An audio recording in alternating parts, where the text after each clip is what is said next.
सास बहू के किस्से की कहानियाँ। हाल ही में नैना का ब्याह हुआ था और उसने अपने पति और ससुराल वालों के साथ एक जॉइंट फैमिली में रहना शुरू कर दिया था। कुछ दिनों के बाद उसे पता चला कि वह अपनी सास के साथ नहीं रह सकती।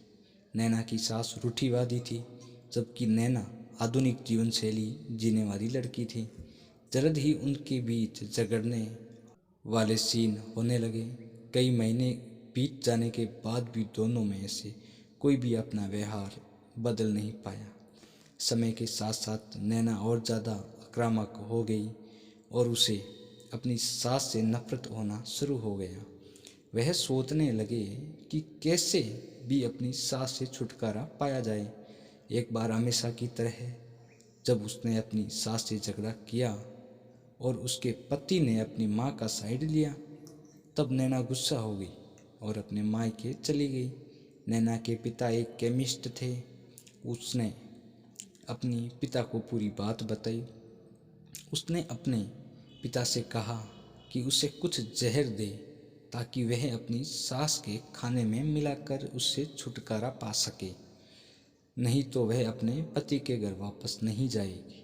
नैना के पिता को यह सब जानकर काफ़ी दुख हुआ और उन्होंने अपनी बेटी से कहा, अगर तुम अपनी सास को जहर देती हो तो तुम और मैं दोनों जेल जाएंगे। ऐसा करना ठीक नहीं है। लेकिन नैना सुनने और समझने की हालत में नहीं थी। आखिरकार उसके पिता ने कहा, ठीक है, जैसा तुम चाहती हो वैसा ही होगा, लेकिन मैं तुम्हें जेल में नहीं देखना चाहता। उसके पिता अंदर से पाउडर लाए और कहा, हर दिन जब तुम दोपहर और रात को भोजन करते हो तो अपनी सास के खाने में इसे मिला देना।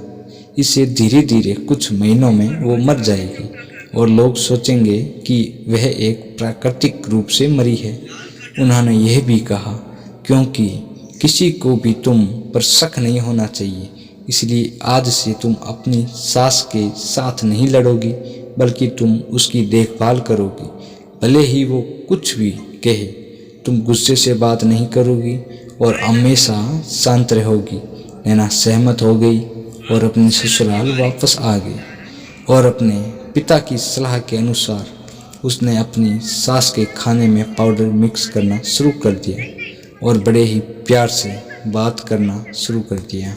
और समय बीतने के साथ साथ नैना की सास का नेचर भी बदलना शुरू हो गया, क्योंकि नैना अब अपनी सास की बहुत देखभाल करने लगी। इसलिए उसकी सास भी उसके प्रति विनम्र होने लगी और प्यार से बात करने लगी। 5 महीने बीत गए और नैना खाने में पाउडर मिक्स कर रही थी, लेकिन अब घर का वातावरण बदल गया। कोई झगड़े नहीं थे, दोनों एक दूसरे की तारीफ करते थे। अब ऐसा लगता था मानो दोनों का रिश्ता माँ और बेटी का रिश्ता हो गया। अब नैना को चिंता होने लगी कि पाउडर की वजह से उसकी सास जल्द ही मर सकती है। वह अपने पिता के घर गई और उसने कहा, पिताजी, कृपया मुझे उस जहरीले पाउडर के प्रभाव को ठीक करने के लिए इलाज बताए। मैं अपनी सास को खोना नहीं चाहती। वह मेरी माँ की तरह है और मैं उससे अब बहुत प्यार करती हूँ। उसके पिताजी मुस्कुराए और कहा, कौन सा जहर? मैंने तुम्हें बस एक स्वीटनर दिया था। नैना हैरान थी और उसने पिताजी से पूछा कि उन्होंने ऐसा क्यों किया। पिता ने कहा, बेटा, अगर तुम किसी दूसरे इंसान से प्यार चाहते हो तो तुम्हें भी उसे प्यार देना होगा। रिश्ते एक गाड़ी की तरह होते हैं और हम उन पर लगे पहियों की तरह।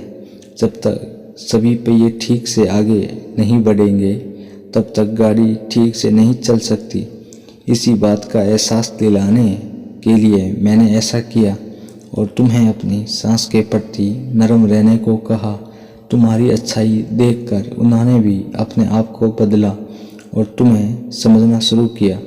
तुम दोनों ने एक दूसरे के लिए अपने आप को बदला। यही कारण है कि तुम अपनी सास के लिए आज मेरे पास भागते हुए आई हो। नैना अपने पिताजी की बात समझ चुकी है। इस कहानी से हमें ये सीख मिलती है, हर इंसान अपनी परिस्थिति का शिकार होता है।